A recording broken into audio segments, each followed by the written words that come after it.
কিয়াম করা ফরজ। কিয়াম করা কি ভাই? ফরজ।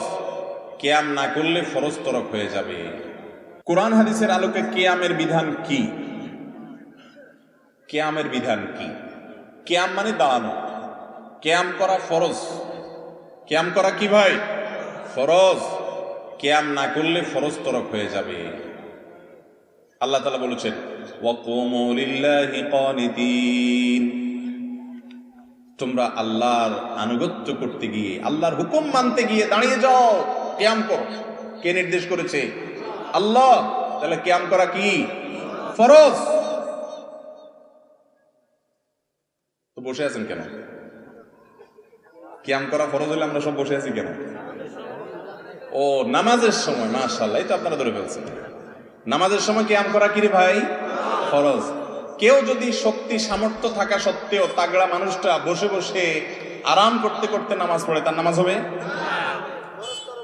আজকাল তো দেখা যায় যে একটু একটু ভাবসাবালা মানুষ হলে,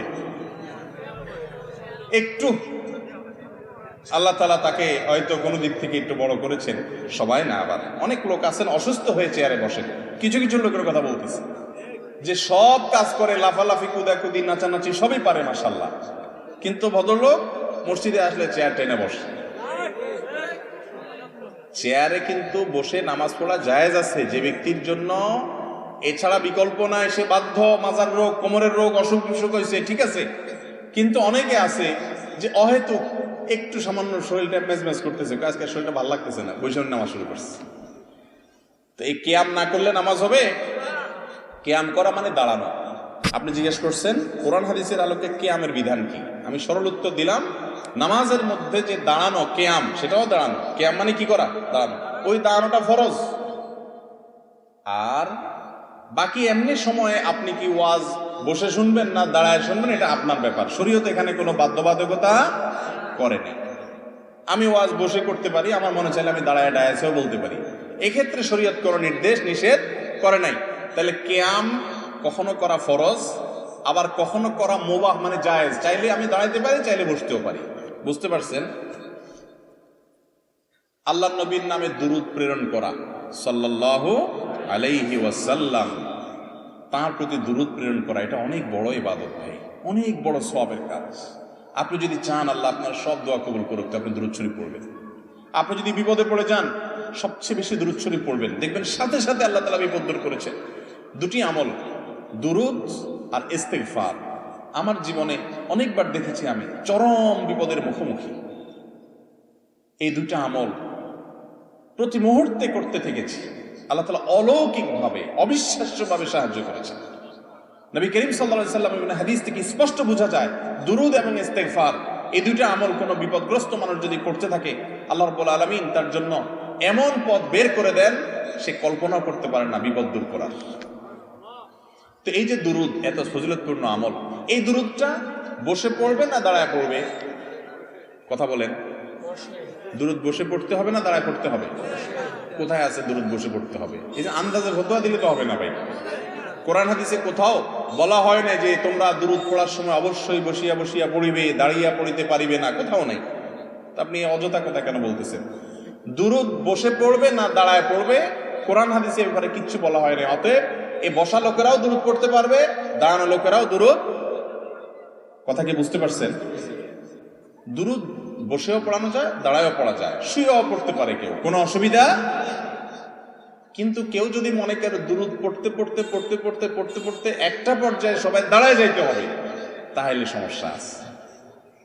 কারণ আপনি দুরূদ পড়তে পড়তে যে হঠাৎ দাঁড়ায় গেলেন, ভাই আমার, আপনাকে কি আল্লাহ রাসূল সাল্লাল্লাহু আলাইহি সাল্লাম দুরূদ পড়ার ব্যাপারে বলেছেন? এই কথা কোরআন হাদিসে কোথাও আছে যে তোমরা যখন দুরূদ পড়বা আমার প্রতি, পড়তে পড়তে পড়তে পড়তে একটা পর্যায়ে আমার সম্মানে তোমরা দাঁড়ায় যাইতে হবে? এরকম কথা যদি আমার নবীজি বলে থাকেন, অবশ্যই দাঁড়াইতে হবে। কোরআনে যদি বলে থাকে, অবশ্যই করতে হবে। আর যদি কোরআন হাদিস না বলে, তা আপনি বসা আলাদেরকে বলবেন ভাই দুরূদ পড়তেছেন, দাঁড়ায় যান। অথবা দাঁড়ানোদেরকে আমি যদি বলি ভাই আপনারা দাঁড়ায় দাঁড়ায় দুরূদ পড়তেছেন কেন, বসে যান। এই দুইটার কোনোটাই করার অধিকার আমার আছে নাই। আমাদের যেসব ভাইয়েরা দুরূদ পড়তে পড়তে হঠাৎ দাঁড়ায় যায়, ওনারা কিন্তু নবীজির সম্মানার্থে দাঁড়ায়, ঠিক না? ঠিক। নবী করিম সাল্লাল্লাহু আলাইহি ওয়াসাল্লামের প্রতি সম্মান ভালোবাসার জন্য দাঁড়ায় না? কিন্তু ভাইরে, নবীর প্রতি ভালোবাসা প্রকাশের পদ্ধতিটাও হইতে হবে নবীর বাতানো। নিজের মন গড়া পদ্ধতি যদি বাহির করি ইবাদতের, তাহলে সেটা নবীজি সতর্ক করেছেন বিদআত করতে। ভাইরা আমার, যারা কিয়াম করেন, মিলাদ পড়তে পড়তে দাঁড়াইয়া কিয়াম করেন, তাদের প্রতি আমাদের অনুরোধ, রাগ করার কিছু নাই ভাই। আমি আপনার মুসলমান ভাই, আমি চাই আপনি আমার সাথে জান্নাতে যান, আমি আপনার সাথে জান্নাতে যেতে পারি। আমি আপনার ভালোর জন্য বলছি। আপনি যে সমস্ত আলিমরা আপনাকে বলেন কিয়াম করার জন্য, ওনাদেরকে অনুরোধ করেন যে হুজুর, কোরআন হাদিসে কোথাও আল্লাহ নবী সাল্লাল্লাহু আলাইহি সাল্লাম কি দুরূদ পড়তে পড়তে দাঁড়ায় যেতে বলেছেন কিনা, যদি বলে থাকেন সেটা কোথায় আছে আপনি দেখান, আমিও একই আমল করবো ইনশাআল্লাহ। আর যদি না থাকে, তাহলে সেক্ষেত্রে নিজের মন গড়া যদি আমি ইবাদতের পদ্ধতি বানায় নিই, তাহলে বেদাত হবে, আর বেদাতের ঠিকানা হবে জাহান্নাম। ভাই আচ্ছা, আমরা নামাজের মধ্যে দুরূদ কি আপনাদের এলাকায় বসে পড়েন না দাঁড়ায় পড়েন? নামাজের মধ্যে শেষ বৈঠকে দুরূদ পড়েন না আপনারা? এই দুরূদটা কি বসে পড়েন না দাঁড়ায় পড়েন? এই দুরূদের চেয়ে শ্রেষ্ঠ কোনো দুরূদ নাই। সাহাবীরা দুরূদ শিখতে চাইছেন, নবী করিম সাল্লাল্লাহু আলাইহি ওয়াসাল্লাম দুরূদ ইব্রাহিম শিখাইছেন। দুরূদ পড়তে পড়তে যদি দাঁড়ায় যাওয়া লাগতো, তাহলে সাহাবীরা, রাসূল আকরাম সাল্লাল্লাহু আলাইহি ওয়াসাল্লাম, এমনকি আমরাও নামাজের মধ্যে দুরূদ পড়তে পড়তে দাঁড়ায় যেতাম। ঠিক না ঠিক? নামাজের চাইতে গুরুত্বপূর্ণ কোনো অবস্থা মানুষের হতে পারে? সেই জায়গায় দুরূদ পড়তে পড়তে যদি দাঁড়ানো না লাগে, তা নামাজের বাইরে কেন দাঁড়ানো লাগে? ভাই কথা কি বুঝছেন না বুঝেন নাই? দুরূদ যদি বসে পড়লে বেয়াদবি হইতো, তো আল্লাহ তাআলা বসে নামাজে দুরূদ দিতেন না, বলতেন দাঁড়ায় সূরা ফাতিহার সময় দুরূদ পড়ার কথা। ঠিক না ঠিক? অথবা বসে আছেন, আত্তাহিয়াতু পড়ছেন, দুরূদের সময় দাঁড়ায় যান। আল্লাহ তাআলা কি এরকম নির্দেশ দিয়েছেন? তাহলে আপনি নামাজের বাইরে কেন এটাকে জরুরি মনে করতেছেন? আমার কথা কি বুঝতে পারছেন? আল্লাহ তাআলা আমাদেরকে বুঝার তৌফিক দান করুন। তবে ভাই, এগুলো নিয়ে কামড়াকামড়ি করা যাবে না, ঝগড়াঝাটি করা যাবে না। ভাইরা আমার, অনেক লোকজন আছে আমাদের সমাজে যারা এগুলো নিয়ে মারামারি করে। যদি কেউ কিয়াম করে, আমার কোনো ভাই করুক, তার সাথে ঝগড়াঝাটি বা গন্ডগোলে যাবেন না। এই গন্ডগোল করার কোনো অনুমতি ইসলাম আমাদেরকে দেয় নাই। আপনি না করাটাকে মনে করতেছেন সুন্নাহ সম্মত, আপনি করবেন না, কিন্তু কোনো ভাইয়ের সাথে ভেজালে যাবেন না। এলাকাতে আজ মুসলমানদেরকে শয়তান অনেক রকম ভেজালের মধ্যে লাগাই দিছে। আমি মাসআলাটা চেষ্টা করছি কোরআন হাদিসের আলোকে আমার দৃষ্টিভঙ্গি তুলে ধরার।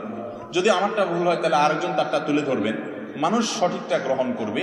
কেউ যদি কোনো আলেমের মাসআলা ফতোয়া শুনে আমল করে না, তিনি ভুলও করেন, তার বুঝে মনে হয়েছে এটা সঠিক, তারপরে দেখা গেছে ভুল, ইনশাআল্লাহ আল্লাহর কাছে মুক্তি পেয়ে যাবে, নাজাত হয়ে যাবে, তো আপনি ঝগড়া করে লাভ কি? বুঝতে পারছেন কথা? আল্লাহ তাআলা আমাদেরকে আমল করার তৌফিক দান করুন।